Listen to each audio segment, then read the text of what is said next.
The harsh fluorescent light of the infirmary hummed, casting long, dancing shadows on the walls. The small room felt like it was closing in on itself. Madame Kioma paced back and forth, her hands twisting the wrapper tied around her waist. Her face, usually a mask of stern control, was slick with sweat and knotted with pure panic. In the corner, Tola and Sandra, her two prize students, were huddled together. Their glamorous facades were gone, replaced by the terrified faces of young girls. On the narrow bed, Betty lay completely still. Her skin was pale, almost translucent, and her forehead was covered in a cold sweat. Her breath was a shallow, rattling sound that was deafening in the silence. "What have we done?" Sandra whispered, her voice trembling so hard the words barely came out. "Matron, what did you give her? She isn't waking up." "Be quiet, you foolish girl," Madame Kioma hissed, her voice like a whip. "Do you want the whole school to hear you? We have to get her out of here, now, before anyone sees what we've done." Tola, who always seemed so fearless, just stared at Betty's still body. Her eyes were wide with a horror that was deeper than just fear. It was the chilling, final recognition of a mistake that could never be undone. How did it come to this? How did the promise of a glamorous life of money and freedom lead them here?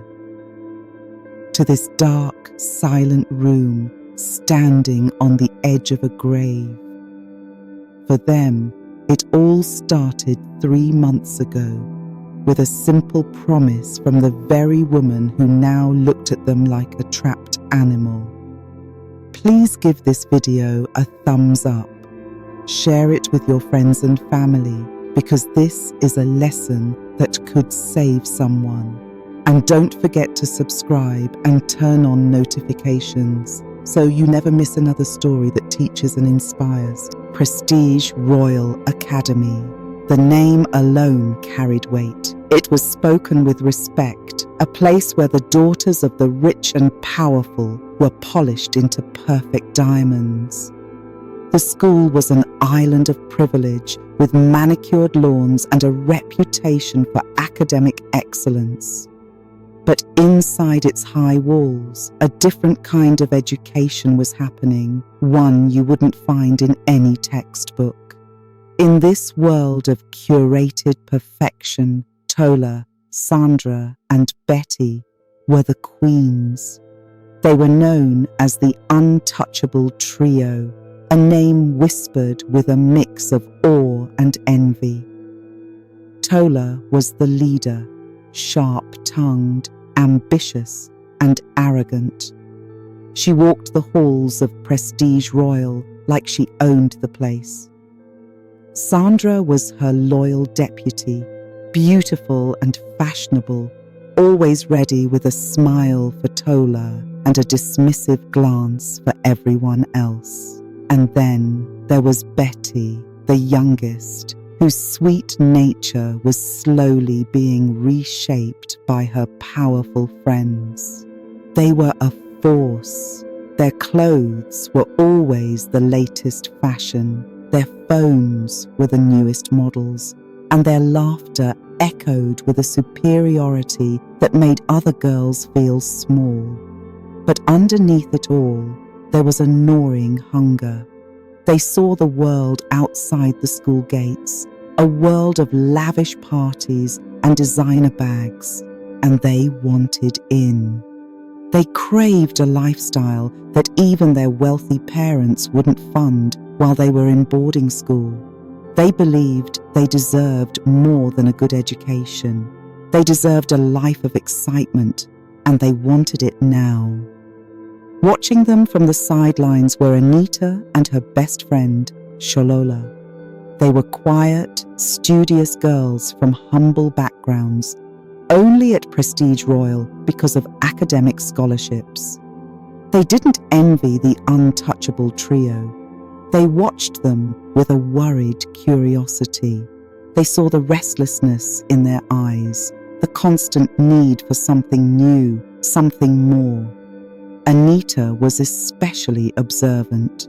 She noticed the flicker of discontent in Tola's eyes when she saw an ad for a luxury car, the way Sandra would sigh over pictures of socialites on Instagram. Anita would talk about it with Sholola in the quiet of their dorm room.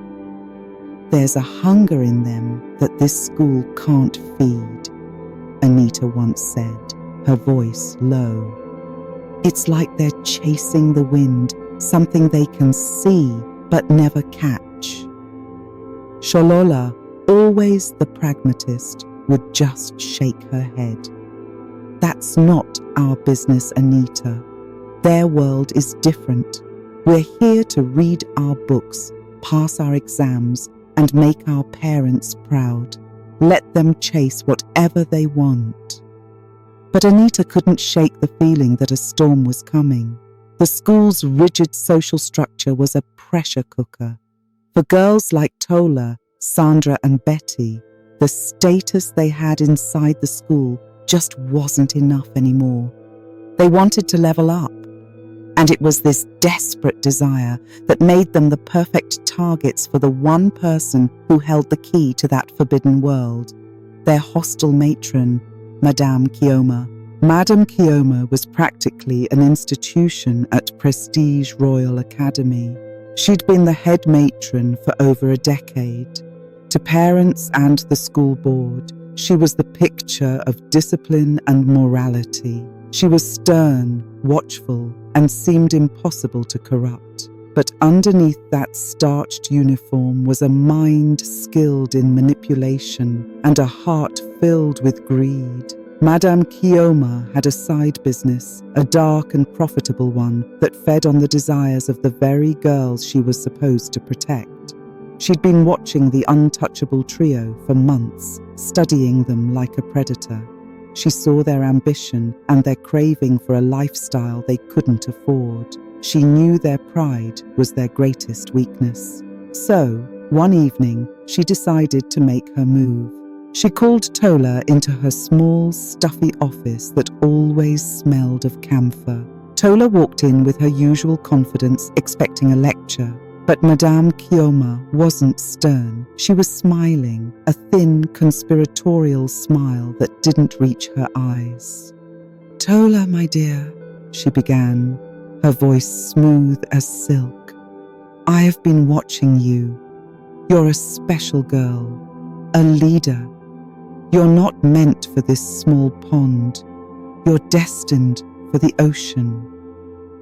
Tola was caught off guard. This wasn't the matron she knew. Madame Kioma leaned in, dropping her voice to a whisper. "I have friends, important, wealthy men. They appreciate beauty, ambition, and intimacy. They are looking for young, vibrant ladies to be their companions for exclusive events, to make them feel young again. They expect you to be charming, attentive, and to keep them happy. In return, they are very generous." She paused, letting the words hang in the air. Tola's mind raced. The whispered slang, "runs," suddenly had a crystal clear meaning. This wasn't just about attending parties. "What you're asking, matron," Tola started, her voice a little shaky, the first crack in her armor. "I am offering you the life you deserve," Madame Kioma said, her eyes gleaming. "New clothes, the latest phones, weekend trips to places you've only seen on TV. All you have to do is be a good girl and play your part. I handle everything. I'll make sure you're back in the hostel before anyone knows you're gone. It'll be our little secret." The offer was both terrifying and intoxicating. It was a direct path to everything she and her friends craved. That night, she told Sandra and Betty. Sandra, ever the follower, was thrilled, but Betty was horrified. "Isn't this wrong?" she asked, her voice small. "What she's asking, Tola, it's not just about parties, is it? We'd have to be with them." "Don't be naive, Betty," Tola scoffed, her confidence returning like a flood. "Matron is arranging it. She runs the hostel. Who would suspect her? Think about it. We can have anything we want. We'll be living the life everyone else only dreams of. Are you in or are you out?" The peer pressure, combined with the dazzling vision of a luxurious life, was too much for Betty. She wanted to keep her place in the trio. She swallowed her fear and nodded. The deal was sealed. Their descent had begun, and it looked like a glorious climb. The change was immediate and startling. One weekend, the trio claimed they were visiting relatives. The next Monday, they came back with brand new, top-of-the-line smartphones. The weekend after, it was designer handbags. Money was suddenly no object. Madame Kioma was a meticulous planner. On Friday nights, after lights out, a discreet black car would pull up to a forgotten back gate. Madame Kioma would personally escort the girls, making sure no one was around. They'd be whisked away to a world of glittering city lights, opulent hotels, and private yachts. At first, it was almost what Madame Kioma had promised. Dinners at fancy restaurants, exclusive parties where they felt like celebrities. But soon, the line they were told they'd never have to cross began to blur. The men's hands lingered too long. Their invitations for a final drink in their hotel suites became less like requests and more like commands. One night, Betty found herself in a sprawling hotel room with a man old enough to be her grandfather. He'd gifted her a diamond necklace, and as he clasped it around her neck, he whispered, "A beautiful gift for a beautiful girl. Now, what will you give me?" The click of the door lock echoed in the silent room. Her practiced smile vanished. She understood then that this wasn't a job. It was a transaction, and the price was her body and her soul. Their grades began to slip, and they lived with a constant, low-level anxiety. Every phone call from home, every question from a teacher felt like an interrogation. The secret that was once a thrill was now a heavy burden.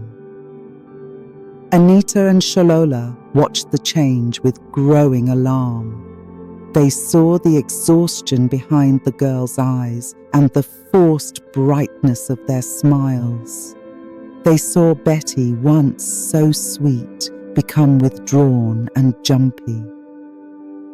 One evening, Anita found Betty crying in the bathroom. "What's wrong, Betty?" Anita asked softly. Betty quickly wiped her tears, her face hardening. "It's none of your business, scholarship girl. Go back to your books and leave me alone." The cruelty stung Anita, but it also confirmed her fears. This easy life was costing them their kindness, their peace, their very selves. The risks were growing. The men were more demanding, and Madame Kioma wasn't just their facilitator anymore. She was their jailer. She owned their secret, and by extension, she owned them. Anita started to piece it all together. The late-night departures, the sudden wealth, She remembered the black car she'd once seen from her dorm window. She confided in Sholola, her voice a fearful whisper. "Something is very wrong, Sho. I think it's runs."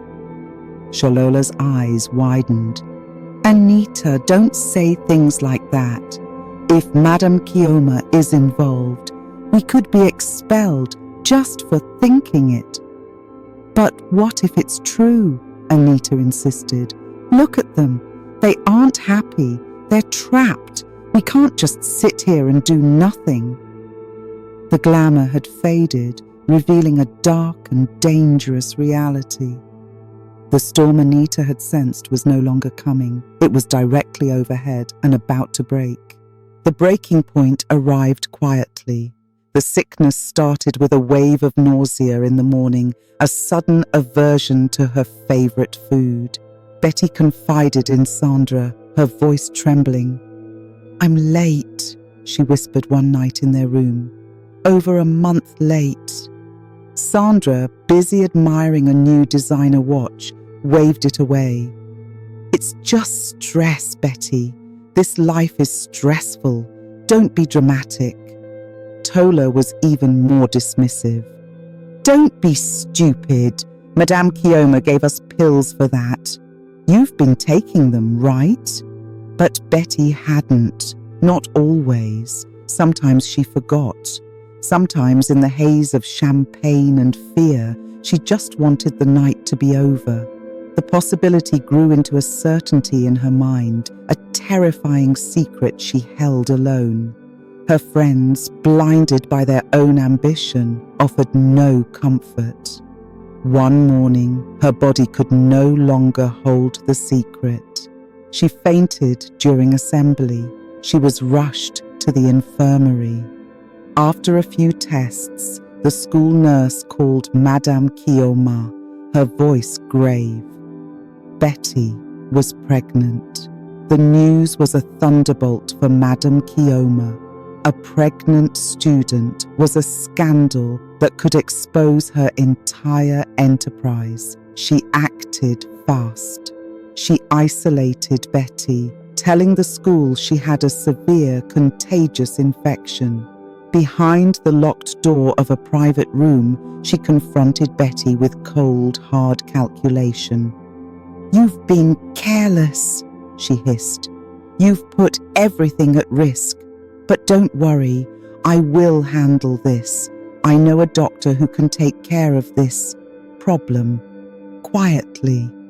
Betty was terrified. An abortion went against everything she believed. She cried and pleaded to tell her parents, but Madame Kioma was relentless. She painted a horrifying picture of shame and ruin, convincing Betty that a secret, unsafe procedure was her only option. A few nights later, Madame Kioma smuggled a shadowy figure into the infirmary, a man who called himself a doctor. Tola and Sandra were forced to stand guard outside, their hearts pounding.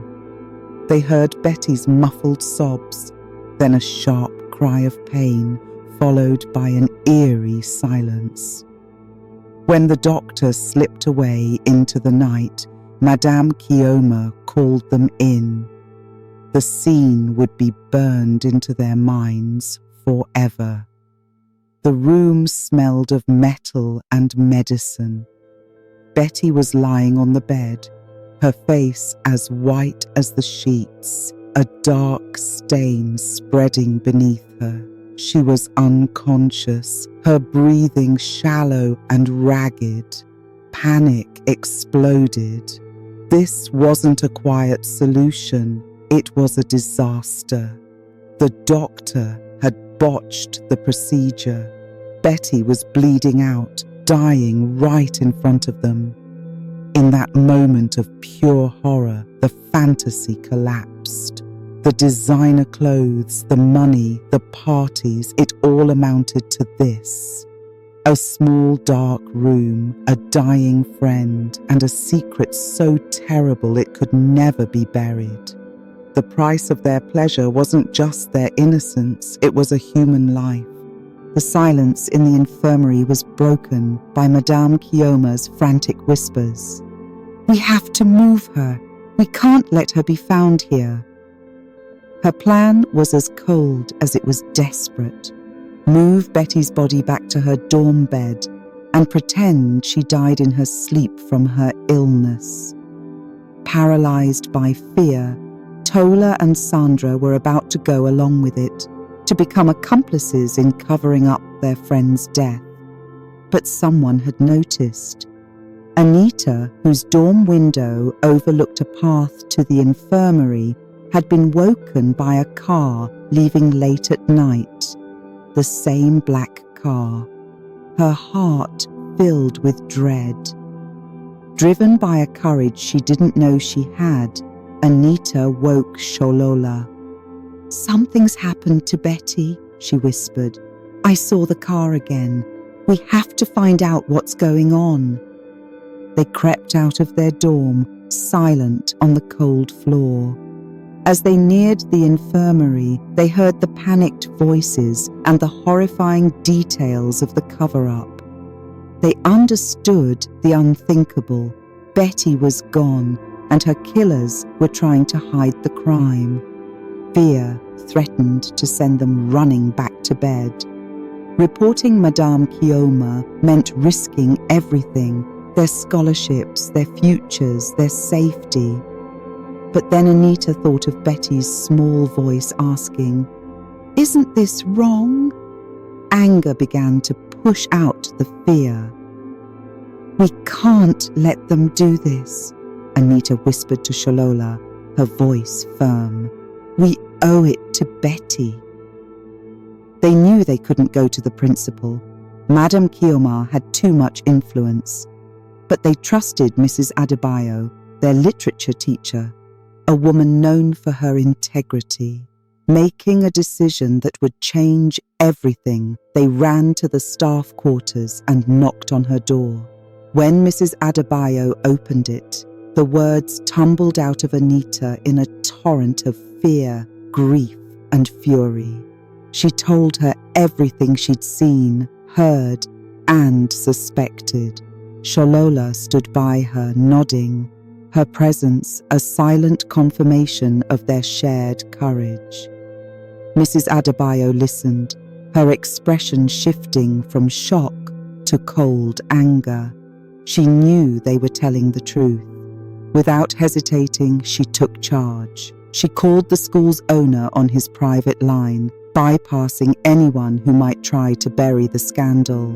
Within the hour, the owner arrived with security. They sealed off the infirmary, catching Madame Kioma, Tola, and Sandra red-handed. The horrible truth was exposed. Anita and Sholola's bravery had broken the cycle of silence and fear, setting in motion a chain of events that would bring justice for Betty. The aftermath shook Prestige Royal Academy to its core. The police were called, and Madame Kioma was arrested, her mask of respectability torn away for good. The fake doctor was also tracked down and taken into custody. Tola and Sandra faced severe consequences. They were expelled and had to deal with the legal system. But their real punishment was a lifelong one. The knowledge that their desire for glamour led directly to their friend's death. The scandal forced the school to change. The administration was completely overhauled. New, stricter policies were put in place, and a confidential counseling service was created so students could finally seek help without fear. Anita and Sholola were hailed as heroes. Their courage showed everyone that their greatest strength was looking out for one another. So, what do we take away from this tragedy? It's a powerful, timeless lesson about the dangers of wanting to get rich quick. It shows us that shortcuts and secret deals don't lead to a palace, but to a prison of sorrow and regret. Tola, Sandra, and Betty chose the fast lane and forgot that there's no substitute for hard work and patience. True wealth isn't measured in designer clothes, but in character, peace of mind, and the wisdom to do what's right. This story also teaches us about real courage. Anita and Shalola chose the difficult path of speaking up. They risked everything, not for themselves, but for justice. Their bravery shows that any one of us has the power to shine a light in the darkest of places. Let this story be a warning. Be careful of the company you keep, because peer pressure can lead you down a dangerous path. Listen to the advice of your elders, and most importantly, never be tempted by the illusion of a fast and easy life. The fruit that ripens too quickly is often the first to rot. If this story taught you something important, please give this video a thumbs up. Share it with your friends and family, because this is a lesson that could save someone. And don't forget to subscribe and turn on notifications so you never miss another story that teaches and inspires. Thanks for watching. Stay wise and stay safe.